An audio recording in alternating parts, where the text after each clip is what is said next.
Shalom Bapak Ibu, Saudara-saudari yang saya kasihi dalam nama Tuhan. Apa kabar saudara hari ini? Kiranya saudara tetap sehat, tetap semangat. Puji Tuhan saudara, kita bertemu lagi dalam Morning Hope hari ini. Sebelum kita merenungkan firman Tuhan, mari kita berdoa. Bapa kami yang di surga, Bapa yang kami muliakan dan kami sembah dalam nama Yesus Kristus Tuhan kami. Kami mengucap syukur untuk hari yang baru ini. Kami juga bersyukur untuk pemeliharaan, kekuatan, kesehatan, serta anugerah yang telah Engkau berikan. Bapa kami yang di surga, kami menyerahkan ke dalam tangan-Mu segala apa yang kami lakukan di sepanjang hari ini. Karena Tuhan memberkati dan menyertai segala kegiatan kami. Bapa kami yang di surga, sebelum kami beraktivitas, kami mau merenungkan firman-Mu. Kiranya Tuhan yang memimpin agar kami semakin mengerti firman-Mu dan juga dapat melakukannya dalam kehidupan kami. Terima kasih ya Tuhan. Kami menyerahkan semuanya ke dalam tangan pengasihan-Mu.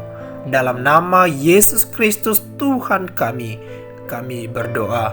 Amin.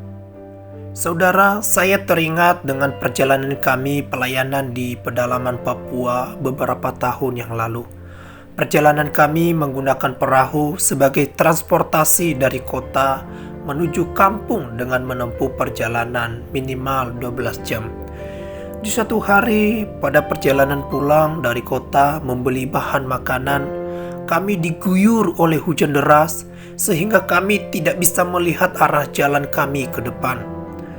Saya sudah mulai gelisah karena perahu yang kami gunakan melayang-layang di atas air dan tidak tahu arah kemana, bahkan hampir menabrak kayu-kayu di pinggir sungai. Saya mencoba menghidupkan senter dan pergi ke ujung perahu paling depan untuk melihat jalan, dan hasilnya sama saja tidak bisa melihat. Dalam keadaan hampir putus asa, driver perahu kami atau disebut motoris di sana mengatakan matikan semua senter biar kita bisa melihat jalan. Wah, bagaimana bisa kita melihat jalan kalau senter dimatikan? Pikirku dalam hati.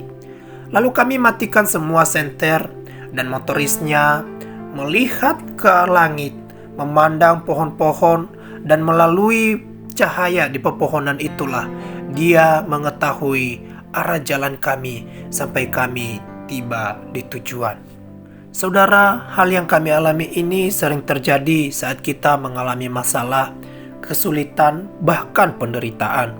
Kita sering mengandalkan apa yang kita miliki, seperti yang saya lakukan, menggunakan senter. Karena menurut kita ini adalah jalan satu-satunya yang bisa membantu, walaupun apa yang kita andalkan tidak dapat menolong sama sekali, malah semakin mempersulit keadaan. Dalam Mazmur pasal 126 ayat 1-6, kita dapat belajar bahwa dalam kesulitan yang dialami oleh umat Tuhan, ada satu harapan yang pasti, yaitu pemulihan dari Tuhan sendiri. Pemulihan ini datang atas inisiatif Tuhan menolong umatnya yang sedang mengalami penderitaan. Ketika pertolongan Tuhan tiba, kadangkala umat Tuhan sedang dalam keadaan hampir putus asa. Namun pertolongan Tuhan tidak pernah terlambat. Bahkan lebih dari itu, saat pertolongan Tuhan datang, umat yang berduka cita akan bersuka cita. Umat yang sedang sedih akan mengalami kegirangan dan bersorak-sorak. Dalam Mazmur ini juga kita diajarkan bahwa hidup orang yang terus berharap kepada Tuhan, yang telah mengalami pertolongan Tuhan, akan menjadi kesaksian bagi orang lain yang sedang hidup dalam kesulitan yang sama. Orang-orang akan berharap kepada Tuhan karena melalui hidup umat yang telah dipulihkan, orang lain juga melihat pengharapan dari Tuhan yang tidak pernah mengecewakan. Demikian dengan kehidupan kita saat ini. Kadangkala hidup kita sering dalam ambang putus asa. Namun pertolongan Yesus Kristus yang telah mati di atas kayu salib memulihkan kita dan memberikan kita kegirangan yang besar yang kita tidak dapatkan dari dunia. Tatkala kita seperti para murid yang mengalami kesusahan di tengah angin badai yang menerpa mereka, di dalam riwayat yang ditulis oleh Matius pasal 8 ayat 23 sampai 27. Namun pertolongan Yesus datang dengan waktu yang tepat, menolong mereka dan meredakan badai itu.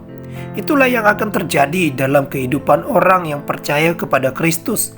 Bukan saja hanya mengalami pertolongan dan kegirangan, tetapi seharusnya hidup kita yang telah dipulihkan oleh Tuhan menjadi kesaksian yang membangkitkan harapan bagi orang lain, karena mereka melihat karya Kristus melalui hidup kita.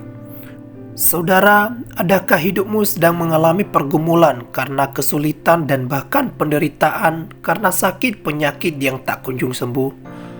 Mari datang kepada Yesus Kristus yang akan memberikan harapan yang tidak mengecewakan dan memulihkan hidupmu.